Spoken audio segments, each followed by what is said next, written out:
I'm ready for any challenge. I think it's exciting to break the new barriers and redefining what is possible. And I've always said one of my mantras is that anything is possible. My level of injury is the C4-5, so I'm a complete quadriplegic, so I don't have any use of my arms or leg. You know, uno, dos, tres in Spanish lifted me out of my manual chair without hurting me and put me on a gel pad on the end of the boat. Evie's got a lot of drive, and Evie can figure things out. She's very creative, she's very open-minded. Initially, when Carol told me that I could go diving, I thought this was never possible. And I was a diver before, and I've done probably over 100 dives in my lifetime. Evie was what I would call a water baby before she was hurt. She's still going to be a water baby even after an injury. She's going to want to do the same thing she did before. My dive buddies were in the water, prepared for me to enter, and then uno, dos, tres again basically threw me face forward into the water. Evie's injury was the highest level that we have had on one of our scuba trips. We broke the level of the ocean. She would clear her ears, then she'd clear my ears. She'd clear her ears, she'd clear my ears. So we would go back and forth, and we realized that we had this very intuitive nature with each other. Just by looking into each other's eyes, it was like she knew exactly what I needed, and I don't have a lot of neck motion. To the right or the left, you know, I've got a good amount.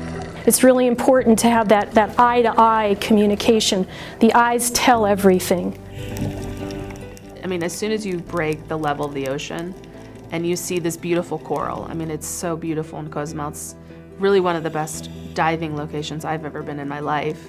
I realized quickly that I was on level playing field with not only my dive instructors, my dive buddies, and all of the other able-bodied individuals that were on my dive boat. She has a little bit of arm movement, ability to shrug her shoulders, but doesn't have the ability to propel herself in the water. Cozumel is an awesome location to go diving because the current moves you. You get in the water, you get neutrally buoyant. She tended to be more in an upright position because she could see everything. So she just would move this way with the help of her dive buddies. Being underwater and breathing underwater is the most freeing of your disability. You don't think about it. You're not attached to a chair. You're not seated. You're floating. You're really just free. It is a fantastic feeling. The underwater world is pretty magical. The most freeing, literally the most freeing I've felt since my injury. Just breathing underwater. I was doing something that I loved before I was injured.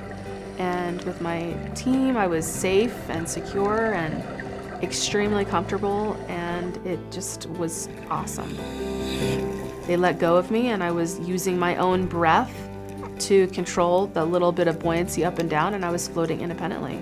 So they were able to take their hands off of me, and that was just a fantastic feeling. And they came around me, and you could see in their eyes, and they were clapping underwater, how excited they were that they were able to let me go and be independent of anybody on me. So I was, again, totally out of my chair, free and floating and diving. My sense of adventure was there before I was injured, and it was really nice for me to understand and realize and have confidence and faith in myself that my sense of adventure is still very much intact, and that I'm willing to do anything that I can to enjoy my life and to keep going. I'm excited to show other people that are in a C4-5 quadriplegic, you know, that's just a term of my injury, but that somebody that has a high-level injury such as myself, that you can go down and you can go diving down into the ocean, and with the right amount of team effort and the right around crew you have together, that anything is possible to do that. It makes me excited that others can follow in my footsteps.